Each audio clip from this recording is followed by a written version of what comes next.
wulaina wele o kunte dore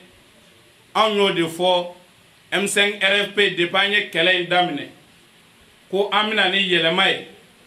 o de la ko tumika ke jamana maralila ka koni kele wulili nye akumika ke galon namara janfa yuruku o sira de kan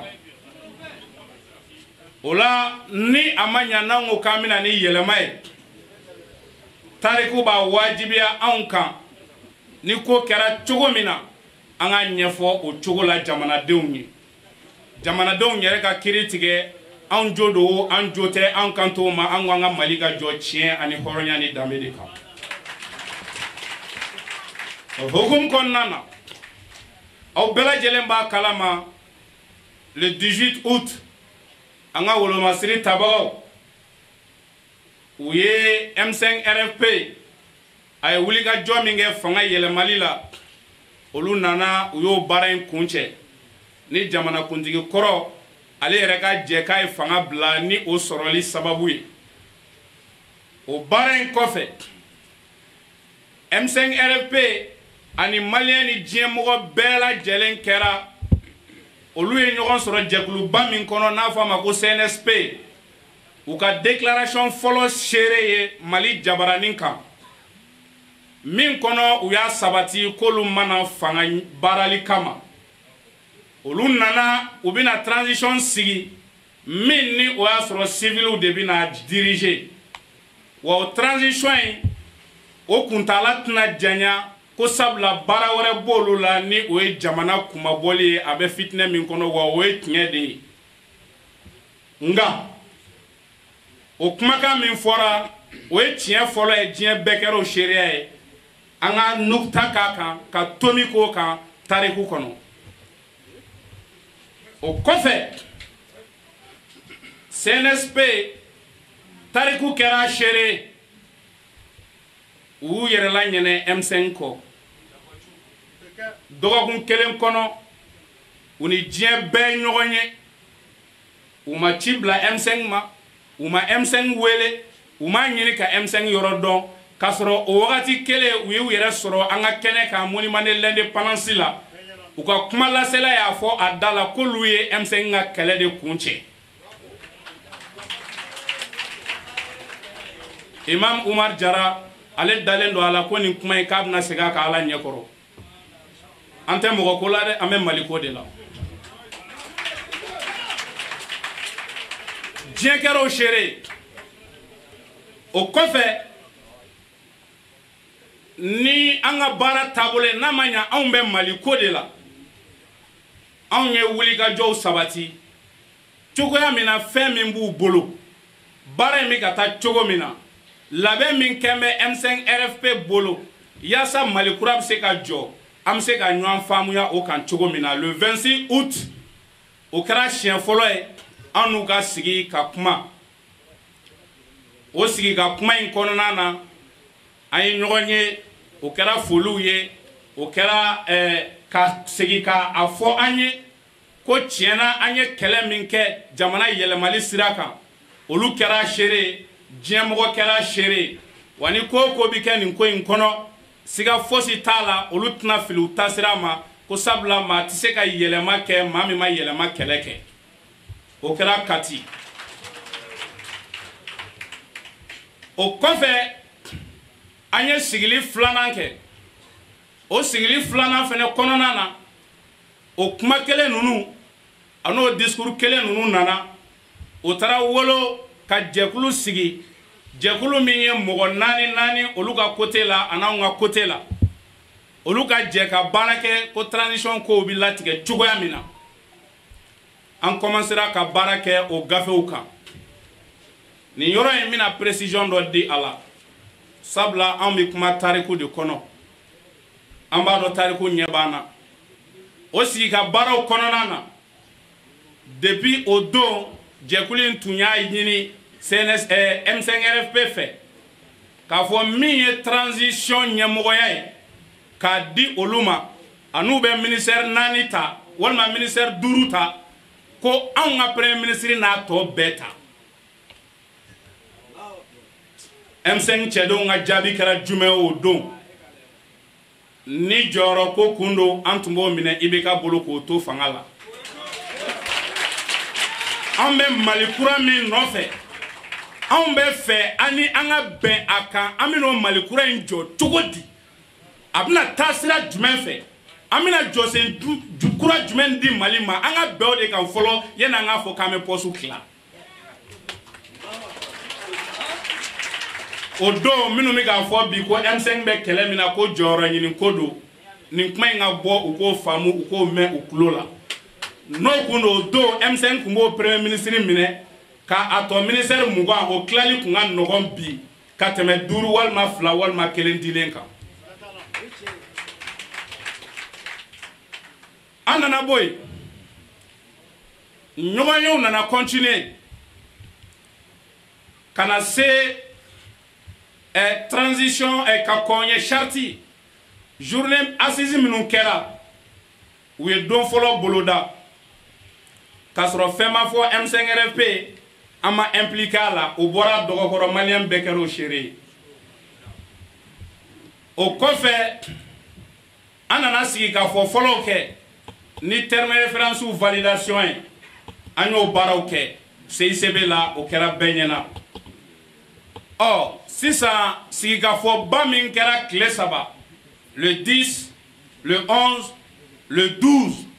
o sigikafɔba in n'o min kun kan ka kuma gafe min bɛna dilan cɛmancɛ fanga in kan ka latɛmɛ sira minnu fɛ o waleyali gafe an ye sigikafɔ kɛ gafe min kan a gafe fɔlɔ n'an b'a fɔ a ma ko feuille de route hali bi an bɛ don min ko bi M5 RFP y'a ɲini ko o ka di an ma min ni baara bɛna kɛ n'a ye an bolo ma se ka d'a kan wa ma d'a la n'a bɛ maliyɛn wɛrɛ bolo n'olu tɛ a dernière version an nana charte fɛnɛ baara kɛ an ye baara kɛ charte fɛnɛ kan o ko kɛra cogo min na an bɛɛ lajɛlen y'a ye tile 3 kɔnɔ jama bɛnna fɛnba minnu kan o fɛnbaw an y'a ye o gafe in u nana min kalan ye o kun t'o kɔnɔ u y'a ɲini ko ni laɲini minnu b'an bolo n'o ma t'a kɔnɔ ko k'o sɛbɛn ka di u ma o gafe in sɛbɛnna ka di u ma o sɛbɛnnin kɔfɛ fo ka taa se président de transition sugandili ma ka taa se premier ministre sugandili ma maliyɛn kelen kun tɛ yen min b'a dɔn tiɲɛ yɛrɛ la k'o gafe in ko laban ye min ye fɛn min b'a kɔnɔ kumakan na jamana maracogo kura la maa si tun t'a dɔn o la o kɛra gɛlɛya ye an bɛɛ b'a dɔn ni maa min ko i bɛ jɛlenya kɛ o t'o baara kɛcogo ye président de transition tali la o gafe kelen in o b'a fɔ ko ni président de transition bɛ ta a ye tacogo dɔw fɔ a la o tacogo ninnu kɔnɔna na ko CNSP bɛ jɛkulu dɔ bila sen kan jɛkulu min bɛna jɛ ka président de transition sugandi n'an k'o ma ko collège o kumakan min fɔra o jɛkulu in bilara sen kan a bilara sen kan M5 RFP anw ye lɛtiri sɔrɔ wulada fɛ k'an ka mɔgɔ 2 bila ka taa ko olu bɛna taa sigi tɛnɛndonya ka président sugandi anw ko anw bɛ sigi an ka kumakan in kan président sugandili tɛ baasi ye anw ma a mana kɛ maa o maa ye nka président in bɛna sigi ka baara min kɛ kalo 18 kɔnɔ dɛ an ka bɛn o de kan fɔlɔ maliyɛnw k'o dɔn anw ye lɛtiri sɛbɛn k'a sigi ka taa di M5 ka taa di CNSP mɔgɔw ma k'a fɔ an sɔnna koyi nka président bɛ taa sigi min kan ani charte min b'aw bolo ani fɛn minnu bɛ yen nɔ n'olu fɔra charte kɔnɔ an ka charte yɛrɛ version définitive sɔrɔ an bolo kan yaasa an ka taa an sigi collège kɛnɛ kan ala y'a kɛ o ko kɛra cogo min na an n'u tora o kuma yɛrɛ la fo tɛnɛn sɔgɔmada fɛ an ka experts n'u ye baara kɛ ɲɔgɔn fɛ ka se fo 10 heures ma presque u bɔra anw de kɛrɛfɛ ka taa président sugandi o discours la ka tila k'a fɔ ko anw tun bɛ o kɛnɛ kan ka sɔrɔ an tun tɛ yen o kɛra fili ye fili min ni histoire kan ka retenu baara in kɔnɔ o kɛnɛ kelen kan an ye seereyaw sɔrɔ k'a fɔ concertation ma ye a la hali minnu tun bɛ yen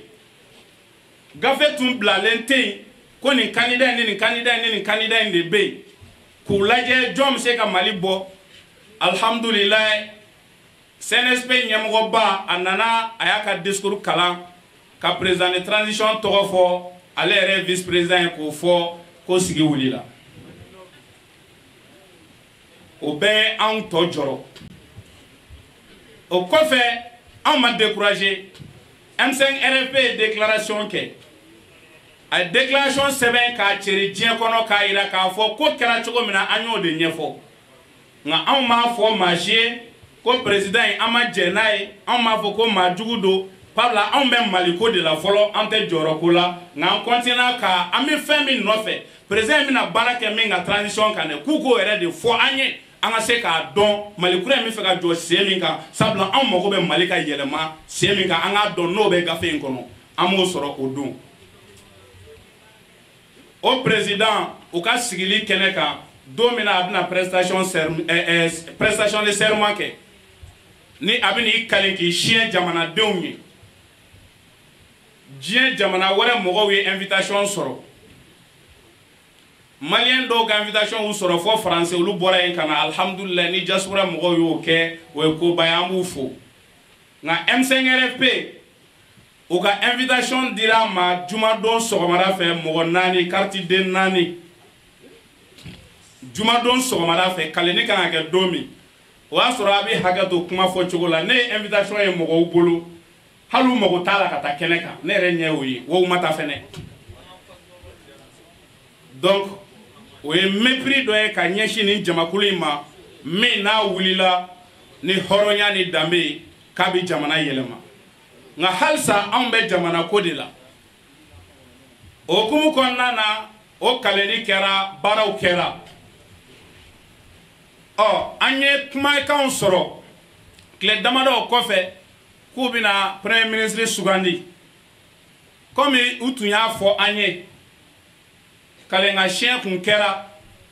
ko premier ministre kɔni o bɛ di M5 RFP ma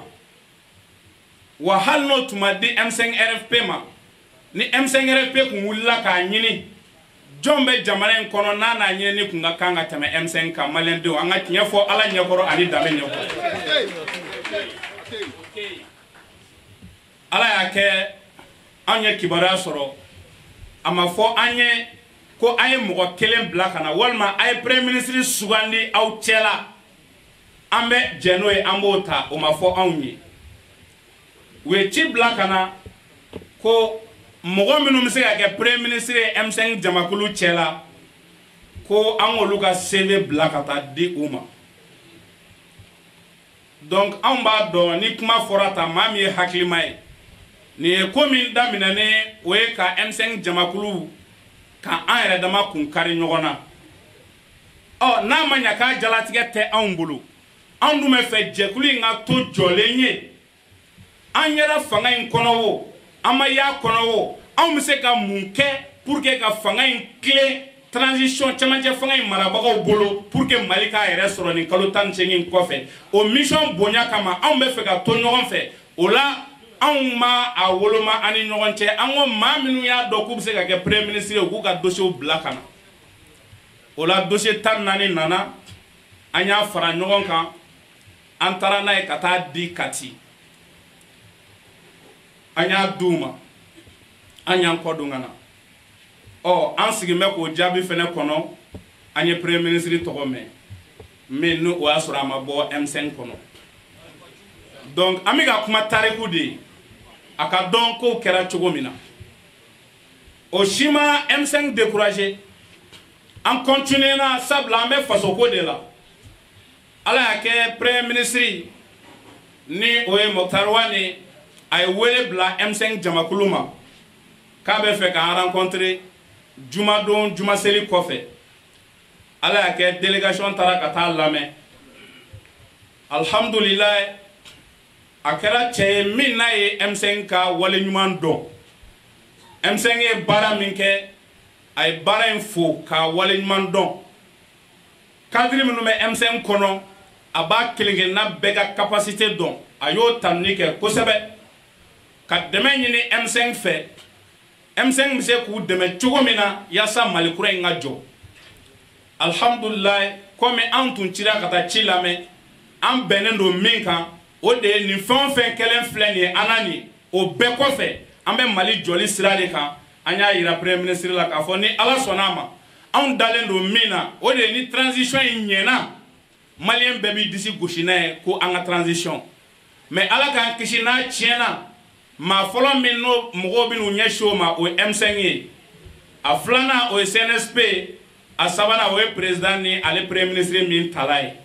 donc o kama fɛn o fɛn kɛra anw na anw y'a bɛɛ bila ni kɔnɔna jɛlɛn an bɛna dɛmɛ yaasa transition in ka réussir an bolo maliyɛnw an bɛ ka kuma tariku de ɲɛkɔrɔ an segira ka na an nana ci lase an cibagaw ma u y'o kumakan kelen in fɔ k'a fɔ tiɲɛna M5 RFP an ka laɲiniw de transition in bɛ ɲɛ cogo o cogo an kan ka fɛn o fɛn kɛ pour que Mali kura in ka kɛ tiɲɛ ye an labɛnnen don k'o kɛ donc o la a bɛ segin ka taa premier ministre fɛ yen a b'a fɔ a ye i komi anw tun ye fɛn min ɲini o tun ye ko ka feuille de route di an ma ko ka charte di an ma ɔ an y'a ye premier ministre sigilen kɔfɛ charte publiera o publiera k'a sɔrɔ fɛn dɔw bɛ yen nɔ o bɔra a kɔnɔ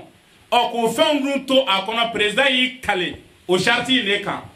vice président y'i kale o charte in de kan o tuma sariya dɔnna gafew yala olu ka statut ye jumɛn ye u kalenna fɛn ka fɛn min tun ma dafa ɔ yala sariya dɔnnaw bolo olu ka o kalenni o bɛ minɛli kɛ wa a tɛ minɛli kɛ o jaabi b'aw bolo